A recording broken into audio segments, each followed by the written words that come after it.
Channel के लाइक कीजिए, subscribe कीजिए, शेयर कीजिए। भोलेनाथ के चरण में प्रणाम करती हूँ, मैया भवानी के चरण में प्रणाम करती हूँ, गणपति के चरण में प्रणाम करती हूँ, हम अपनी माता पिता के चरण में प्रणाम करती हूँ। मेरा प्रणाम स्वीकार हो प्रभु, मेरा प्रणाम स्वीकार हो।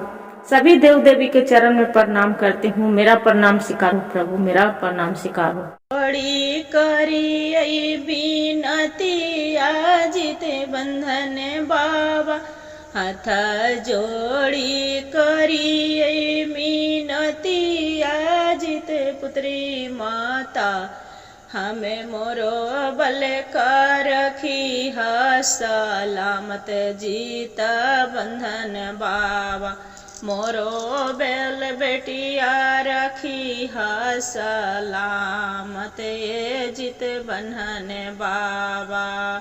मोरो दमदार करी हया मरा ये जित बंधन बाबा, बेटा वा पर दया करी है, बेटिया पर माया से, बेटिया पर माया से, नतिया पर फुलवा बरसिहा जीता बंधन बाबा, नतिया पर फुलवा बरसिहा जीता बंधन बाबा, हाथ जोड़ी करी हम हूँ बिनतिया से, करी बिनतिया से, मोरो बल का बेटा बेटी रखी है करी या मरा जीता बंधन माबा, मोरो बेटा नाती पोता रखी हाया मरा जीता पुत्री माता, बेटा वा पर दया करिया पुतोहिया पर माया, पुतोहिया पर माया से,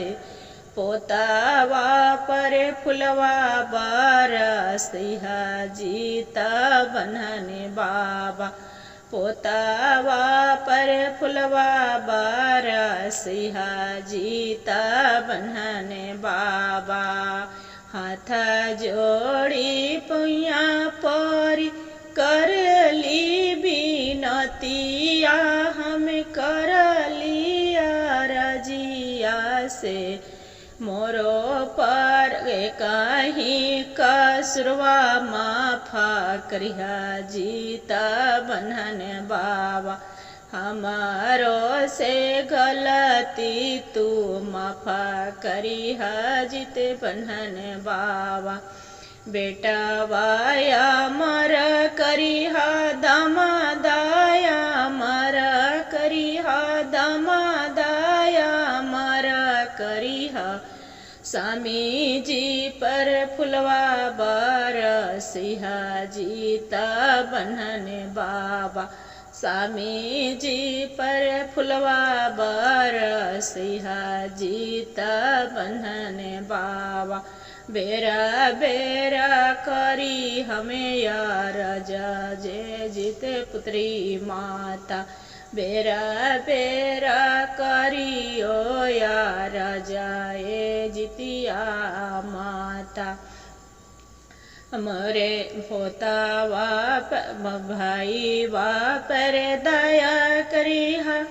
भातीजा वापर माया, भातीजा वापर माया से, पुनः भतीजिया पर फुलवा बरसिहा जीता बंधन बाबा, भातीजिया पर फुलवा बरसिहा जीता बंधन बाबा, हाथ जोड़ी करियो बीनत जीता बंधन बाबा। हर हर महादेव, घर घर महादेव। जीत बंधन बाबा, भूलल चुकल क्षमा करिहा, मेरा बाल बच्चा के अच्छा रखिहा, अमर बना के रखिया, बेटा बेटी नाती पोता सबके भगवान बाल बच्चा रोग रखिया, सुहागवती रखिया मेरा।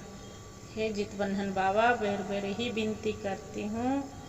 बाल बच्चा के जीवन में सबको खुशी दिहा, हंसी खुशी करिहा,